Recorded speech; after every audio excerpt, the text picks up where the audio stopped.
नमस्कार दोस्तों, के कोचिंग सेंटर में आप सभी का स्वागत है। आज हम लोग चर्चा करने वाले हैं कि अगर आप 12वीं अगर साइंस से किए हैं, 12th अगर पास हैं तो आगे आप क्या कर सकते हैं। क्या कि बहुत लोगों का ये उलझन होता है कि आगे हम किस फील्ड में जाएं।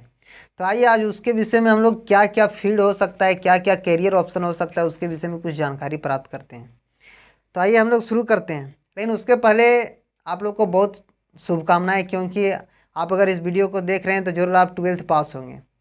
इसलिए आपके फ्यूचर के लिए बहुत सारे शुभकामनाएं, बहुत ढेर सारी शुभकामनाएं। तो आइए हम लोग आज शुरू करते हैं, जानते हैं कि साइंस अगर हम लेते हैं तो क्या क्या ऑप्शन बनता है। देखिए, हम लोग अगर साइंस अगर आप 12वीं पास किए होंगे तो आपको ये सब्जेक्ट आपको जरूर मिला होगा, या फिर आप पीसीएम से किए होंगे, मतलब फिजिक्स केमिस्ट्री मैथ से, या फिर पीसीबी फिजिक्स केमिस्ट्री बायो लेके आप किए होंगे। तो इसका दो क्षेत्र हो जाता है, ये मेडिकल फील्ड है, इंजीनियरिंग फील्ड है, कह सकते हैं इसको। तो इसके विषय में हम लोग पहले पीसीएम के विषय में जान लेते हैं कि अगर आप फिजिक्स केमिस्ट्री मैथ से अगर 12वीं किए हैं तो आपका क्या क्या ऑप्शन बनता है।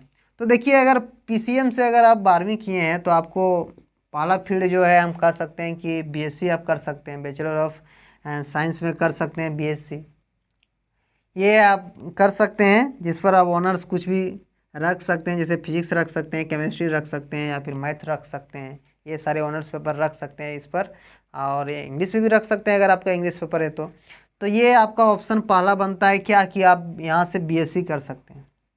फिर एनडीए में आप जा सकते हैं। अगर आप पीसीएम से किए हैं तो एनडीए में का भी फॉर्म भर सकते हैं। 12वीं पास जो एनडीए का फॉर्म आता है उस पर नेवी का जो होता है, एयरफोर्स है, आर्मी, ये सब आता है, जिस पर एक मिनिमम परसेंटेज के हिसाब से उसमें सिलेक्शन होता है। अ, मतलब 12th में आपका परसेंटेज के हिसाब भी इस पर ज़रूरत पड़ता है। तो आप नेवी का तैयारी कर सकते हैं, एयरफोर्स या फिर आर्मी में भी जा सकते हैं, एनडीए का फॉर्म भर सकते हैं आप इस पर। हाँ, 12th पीसीएम से फिजिक्स केमिस्ट्री मैथ से अगर हैं तब। या फिर आप बीटेक में भी जा सकते हैं, इंजीनियरिंग कर सकते हैं, बीटेक इंजीनियर बन सकते हैं। उस पर आप ब्रांच, जैसे उस पर बहुत इलेक्ट्रिकल है, सिविल है, मैकेनिकल, ऑटोमोबाइल, ये सब बहुत सारा 7-8 ब्रांच उस पर पाया जाता है। तो उस पर आप जा सकते हैं। उसके बाद है बीसीए।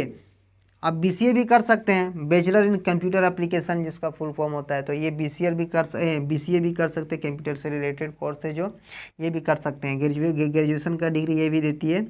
या फिर नेक्स्ट है फिल्म एंड टेलीविज़न डिप्लोमा। आप अगर पीसीएम से किए हैं तो ये भी film and television diploma course भी कर सकते हैं।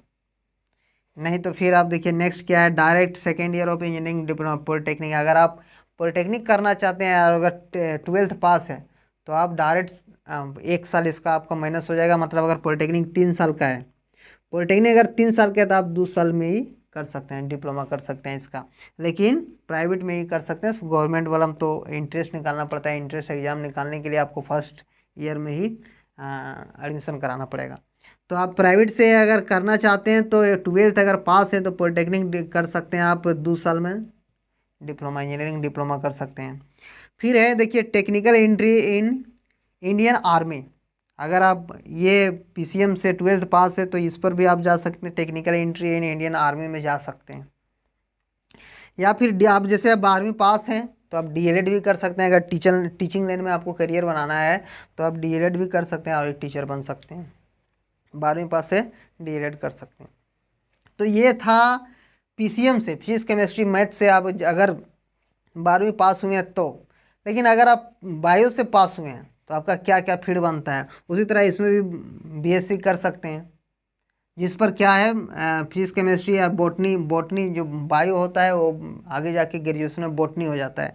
तो बोटनी से भी आप ग्रेजुएशन कर सकते हैं, केमिस्ट्री से भी कर सकते हैं, जूलॉजी से भी कर सकते हैं। ये सबसे बीएससी कर सकते हैं। या फिर आप बीएससी नर्सिंग कर सकते हैं, डायरेक्ट इंटर के बाद आप बीएससी नर्सिंग में एडमिशन पा सकते हैं। या फिर डिप्लोमा इन नर्सिंग भी कर सकते हैं, या मेडिकल के क्षेत्र में पैरा मेडिकल कोर्सेज भी कर सकते हैं, बी फार्मा भी कर सकते हैं 12वीं के बाद। और फिर बीएससी इन देखिए बीएससी कर सकते हैं डेयरी, या फिर डेयरी टेक्नोलॉजी, या फिर एग्रीकल्चर, ये सारे फील्ड में आप बीएससी कर सकते हैं। नहीं तो यहाँ से भी आप डीएलएड कर सकते हैं, टीचर अगर आपको प्राइमरी टीचर में जा सकते हैं। ये दोनों जो है 12वीं पास के बाद, 12वीं पास अगर किए हैं तो प्राइमरी टीचर बन सकते हैं आप, प्राइमरी टीचर बन सकते हैं। तो ये सारे ऑप्शन आप लोग के लिए था, और उम्मीद है कि आप लोग को अच्छा लगा होगा ये जानकारी प्राप्त करके। हाँ, तो आप अगर चैनल को सब्सक्राइब नहीं किए होंगे तो सब्सक्राइब कर दें, ताकि नोटिफिकेशन इस तरह का वीडियो आपको मिलता रहे। तो उम्मीद है कि आप लोग को बहुत अच्छा लगा होगा। तो फिर मिलते हैं नेक्स्ट वीडियो में।